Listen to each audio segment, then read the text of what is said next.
The origins of Zyphor. Zyphor of Kaelith was not born in the warmth of a star or the comforting embrace of soil. He was forged in the heart of a collapsing neutron star, a crucible of unimaginable energy. Towering at 7 feet 3 inches, his frame is slender, yet unnaturally elongated, each movement seeming almost liquid as his translucent skin shimmers with an ethereal light, glowing softly in the darkness. The inhabitants of Kaelith, a planet hidden deep within the Cygnus Rift, whispered legends of beings born from the star's death throes, entities capable of transcending physical matter itself. Zyphor was one such being, a child of cosmic catastrophe. Kaelith itself was a planet unlike any other, a crystalline sphere of floating mountains, rivers of liquid light, and a civilization that thrived on energy manipulation. Its people, the Kaelithans, were both scholars and warriors, mastering the bending of space and matter long before interstellar travel became commonplace. From an early age, Zyphor exhibited abilities that startled even the most advanced Kaelithan minds.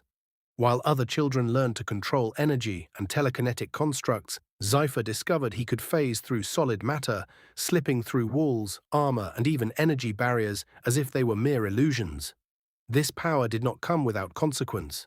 Each use strained his body and mind, leaving ghostly trails of his form suspended in time for moments after he moved. His glowing skin, initially a mark of Kaelithan heritage, became a beacon of his unparalleled potential, and a warning to those who would stand in his path. The elders debated whether to train him or contain him, but Zyphor's ambition was insatiable. He did not seek guidance, he sought dominion. Even as a child, Zyphor felt the pull of the cosmos. While Kaelithans were content to study the stars, he yearned to traverse them, to taste the chaos and order of distant worlds. At the age of what would equate to 50 Kaelithan cycles, he constructed a vessel unlike any other. A ship of living matter and energy, capable of bending the void itself, allowing him to slip through dimensions as easily as he phased through walls. With it, he ventured beyond the Cygnus Rift, leaving Kaelith behind, unchallenged, untamed, and destined for greater conquests. Yet Zyphor was not driven solely by curiosity. Prophecies etched into the crystalline towers of Kaelith hinted at a being who would not merely wander the stars, but claim worlds as his empire. Zyphor, aware of these whispers, embraced them not as guidance, but as a promise to himself. Every flicker of his luminescent skin, every ripple of his form as he moved, carried the weight of a destiny that could span galaxies. His journey had begun, but the universe was vast, and Earth, unaware of the storm approaching, would be among the first of many to feel the presence of the phasing conqueror. The Phantom Among Stars. Zyphor of Kaelith did not travel through space as lesser beings did, bound by engines, fuel, or the slow crawl between stars. His vessel, known as the Ether Vault, was an extension of his own being, a living construct grown from Kaelithan crystalline biomatter and infused with his phasing essence. Stretching nearly a mile in length, yet able to compress itself into a sliver of existence, the Ether Vault did not simply move through space. It slipped between dimensions, bypassing distance entirely. To outside observers, it appeared only as a flicker of violet light, a ghost passing through reality itself. Inside, the ship pulsed like a heartbeat. Walls breathed, corridors shifted. The very structure responded to Zyphor's will, reshaping itself to suit his needs. He did not pilot the vessel, he became it. Through this symbiotic connection, Zyphor could perceive entire star systems at once, sensing gravitational anomalies, life signatures, and even fluctuations in dimensional stability. This ability made him more than a traveler. It made him a predator. His first encounters with alien civilizations were not acts of diplomacy, but of quiet observation. Zyphor would phase through planetary defenses undetected, walking unseen among populations, studying their strengths and weaknesses. On the war-torn world of Virex 9, he watched armies clash for control of dwindling resources. He learned how fear drove conflict. On the oceanic planet Thalmora, he observed a peaceful species whose unity made them strong, but also predictable. Every world offered him knowledge, and every civilization revealed a flaw. But Zyphor was not yet ready to conquer. He was refining himself. Each time he phased through denser materials, neutron alloys, energy shields, even fragments of collapsed stars. His body adapted. His control grew sharper, his endurance greater. The strain that once left echoes of his form now became negligible. Eventually, Zyphor achieved something no Kaelithan had ever done. He phased not only through matter, but through energy itself, rendering even the most advanced weapons useless against him. As his power evolved, so too did his philosophy. Zyphor came to believe that existence was divided into two kinds of beings, those who could be touched and those who could not. To him, solidity was weakness, a limitation that bound civilizations to destruction. He alone existed beyond that limitation. He alone was untouchable, and therefore he alone was meant to rule. It was during his traversal of a fractured star cluster that Zyphor first detected something unusual, a small, unremarkable planet orbiting a stable yellow star. At first glance, it seemed insignificant compared to the vast empires he had already studied. But as the ether vault drifted between dimensions near this system, Zyphor sensed something different: chaos, resilience, unpredictability. The dominant species, humans, were fragile and divided, yet capable of extraordinary innovation and destruction. Earth intrigued him. Unlike the civilizations he had observed before, humanity thrived on conflict and adaptation. They advanced rapidly, often recklessly, pushing the boundaries of technology without fully understanding the consequences. To Zyphor, this made them dangerous, but also exploitable. A species that could destroy itself could just as easily be manipulated into submission. Hovering just beyond detection, Zyphor studied Earth for what humans would measure as years, though to him it felt like mere moments stretched across shifting timelines. He watched their wars, their alliances, their endless struggle for dominance. He saw leaders rise and fall, nations form and crumble, and in all of it, he saw one undeniable truth: they were not united. Where there is division, there is opportunity.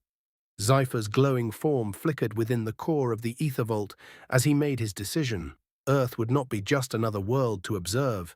It would be his proving ground, the first true step toward the empire he had envisioned since his birth in the heart of a dying star. With a silent command, the ether vault shifted. Reality bent, space folded inward like fabric being drawn tight. And in an instant, Zyphor of Kaelith began his approach toward Earth, not as a visitor, but as an unseen force preparing to claim a world that did not yet know it had already been chosen. The invisible arrival. Earth never saw Zyphor coming. There were no blazing trails across the sky, no ruptures in orbit, no warning signals detected by satellites or deep space arrays. The arrival of Zyphor of Kaelith was not an event, it was an absence. A silence that slipped unnoticed between seconds. One moment, Earth existed untouched. The next, it was no longer alone. The ether vault phased into Earth's orbit not as a physical object, but as a distortion layered just outside conventional reality. To human instruments, it was nothing more than a momentary fluctuation, a glitch dismissed as cosmic interference. But within that flicker, Zyphor stood, his towering 7 feet 3 inches translucent form glowing faintly as he gazed upon the planet that would soon become his domain. From orbit, he observed the intricate web of human civilization, sprawling cities illuminated like constellations across the surface, oceans churning with hidden life, satellites circling like mechanical sentinels. Humanity had advanced far for such a fragile species. Their technologies were crude compared to Kaelithan constructs, yet impressive in their ingenuity. They had split the atom, reached their moon, and begun to stretch their grasp into the void. But Zyphor saw deeper than their achievements. He saw their fractures. Nations divided by ideology, leaders driven by ambition, populations bound by fear, greed, and hope in equal measure. It was a world teetering on the edge of unity, yet constantly pulling itself apart. And that made it perfect. Zyphor did not invade with armies. He began with infiltration. Phasing effortlessly through the hull of the ether vault, he descended toward Earth, his form slipping between atmospheric particles as though they were illusions. He entered the planet not with fire, but as a whisper, passing through layers of sky and cloud until his feet touched the ground of a densely populated city. No one saw him arrive. No one felt his presence. He walked among humans unseen, studying them up close. His glowing skin dimmed to near invisibility, adapting to the environment as his body phased just slightly out of sync with reality. People passed through him unknowingly, their lives continuing uninterrupted as an alien conqueror observed their every move. Zyphor's first targets were not soldiers or governments, but information. He entered secure facilities, slipping through walls, vaults, and encrypted servers as if they were nothing. Data flowed into his consciousness through the ether vault's distant connection. Languages, history, military strategies, psychological profiles of world leaders. Within days, Zyphor understood humanity better than it understood itself. He learned how power was maintained, not just through force, but through perception, influence, fear, control of resources. These were the true weapons of Earth, and Zyphor would wield them all. His first direct interference was subtle. A military base experienced a catastrophic systems failure just as tensions between two rival nations reached a breaking point. Missiles that should have launched never did. Communications broke down. Confusion spread. Zyphor had phased through their systems, disrupting them from within, proving that even the most secure defenses were meaningless against an enemy that could not be touched. At the same time, he began appearing, selectively, not to the masses, but to individuals in positions of power. A general alone in a command room, a president in a secure bunker, a billionaire in a fortified penthouse. To each of them, Zyphor revealed himself briefly, his glowing form emerging from solid walls like a phantom. He did not threaten them. He did not attack. He simply let them understand one thing. They were not in control anymore. Panic spread quietly among the world's elite. Reports surfaced of an entity that could bypass all security, appear and disappear at will, and remain completely unaffected by physical force. Governments attempted to contain the information, but whispers began to leak. Something was watching, something untouchable. Zyphor allowed the fear to grow. He cultivated it. Because fear, he had learned, was the first step toward submission. From the shadows of their own world, Zyphor began weaving his influence, positioning himself not as a destroyer, but as an inevitability. Humanity did not yet realize it, but their systems were already compromised, their leaders already shaken, their sense of security already shattered. Earth had not been invaded in the traditional sense, it had been infiltrated, and Zyphor of Kaelith was already everywhere. The rise of the Untouchable Empire. By the time humanity realized it was under attack, it was already too late to resist. Zyphor of Kaelith had spent months, what felt like mere instants to him, embedding himself into the very fabric of Earth's power structures. Governments did not fall in explosions or war, they unraveled quietly, their foundations hollowed out from within by a force they could neither see nor stop. Zyphor's strategy was flawless, control without destruction. He understood that a broken world was useless, but a controlled one could become the foundation of something far greater. Instead of annihilating Earth's defenses, he dismantled their trust in them. Nuclear arsenals became unreliable. Defense systems failed at critical moments. Entire intelligence networks collapsed as classified data vanished or rewrote itself.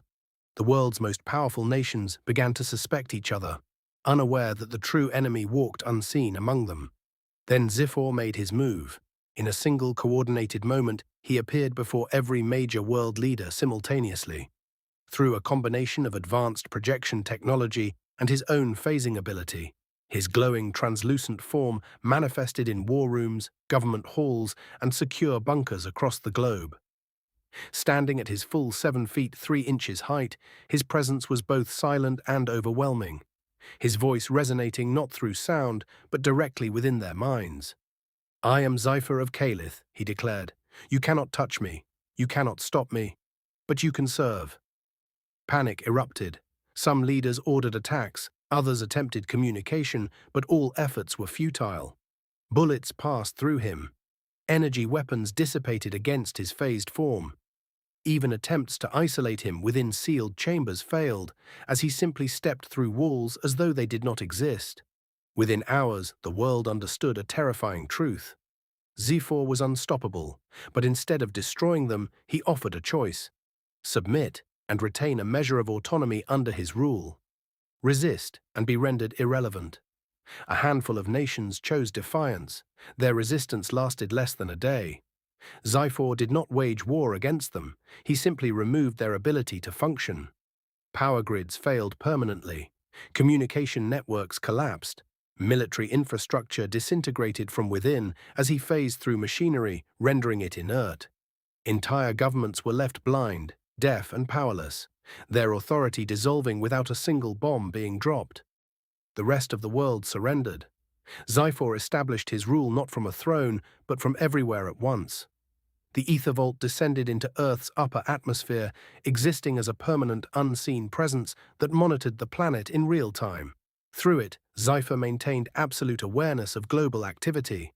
No movement went unnoticed, no plan remained hidden.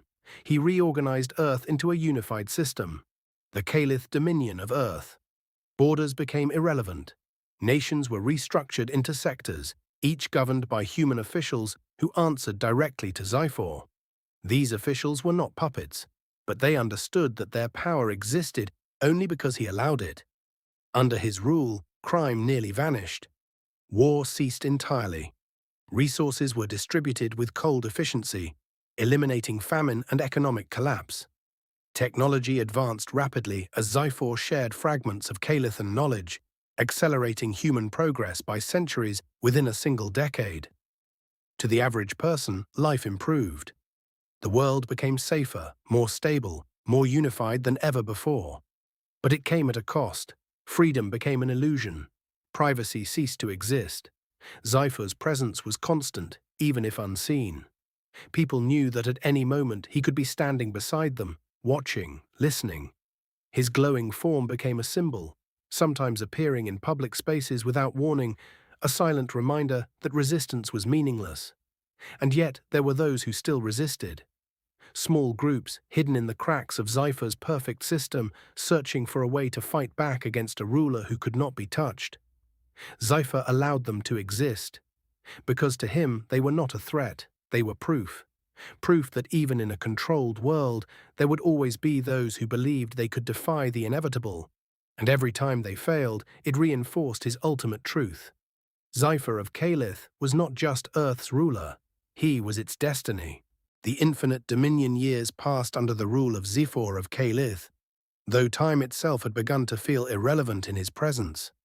Earth no longer resembled the fractured world it once was. It had become something unified, efficient, and terrifyingly precise, a planet functioning as a single organism under the will of one untouchable ruler. At the center of it all was Zyphor, still standing at his imposing 7 feet 3 inches height, his translucent body glowing faintly as if lit from within by a distant star. He had become more than a conqueror. He had become a constant. To the people of Earth, he was everywhere and nowhere, a silent observer, a guiding force, and an unbreakable law of existence. But Earth had never been his final goal, it was only the beginning. Through the ether vault, Zyphor extended his perception far beyond the solar system, scanning the vast expanse of the galaxy for new worlds. Where once he had been a lone traveler studying civilizations, he was now something far greater, the architect of an expanding empire. Earth had become his foundation, a proving ground where he perfected his methods of control, balance, and dominance without destruction. Humanity, once divided and unpredictable, had been reshaped into a powerful asset. Under Zyphor's guidance, their technology advanced at an unprecedented rate. Space travel evolved from primitive rockets into sleek phase-assisted vessels capable of short-range dimensional slips, imperfect imitations of the ether vault, but effective enough to carry humanity beyond their solar system. Zyphor did not lead these expansions personally. He didn't need to. Instead, he sent humans, his humans, as envoys, explorers, and eventually conquerors. They carried his influence to distant worlds, spreading the reach of what became known across the stars as the Kaelith Dominion. At first, these missions were peaceful: contact, observation, integration. But when resistance arose, Zyphor intervened. Entire fleets would witness their weapons pass harmlessly through his glowing form as he appeared in the vacuum of space itself. phasing effortlessly between ships, dismantling them from within without a single explosion. Stories spread quickly across alien civilizations. A being who could not be harmed, who could not be contained, who could not be escaped. Fear became his greatest weapon. Worlds began to surrender before conflict even began. And still, Zyphor evolved. His prolonged use of phasing had pushed his abilities beyond anything even Kaelith and prophecy had foretold. He no longer simply moved through matter. He began to exist across multiple layers of reality at once.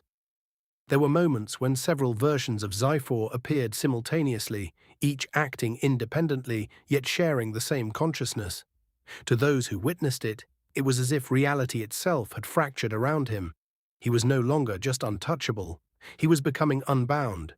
Yet despite his growing power, Zyphor remained focused. His goal was not chaos or destruction. It was order on a cosmic scale. He believed that the universe, left unchecked, would always fall into cycles of war, collapse, and extinction. Civilizations would rise only to destroy themselves. But under his rule, that cycle could be broken. A single will, a single empire, a single unchallenged peace. Earth, now the capital of his dominion, stood as a symbol of that vision. Its cities had transformed into towering hubs of light and energy, its people no longer bound by the divisions of the past. They looked to the stars not with fear, but with purpose, knowing they were part of something far greater than themselves. And Zyphor watched it all. From within the shifting corridors of the ether vault, he gazed out at the endless sea of stars, each one a potential addition to his empire. His glowing form flickered slightly as he phased between dimensions, his presence stretching farther with each passing moment. There were still countless worlds beyond his reach, countless civilizations yet to be shaped. But to Zyphor, that was not a limitation. It was a promise. Because the universe was vast, but not infinite in its resistance. And one day, whether through fear, force, or inevitability,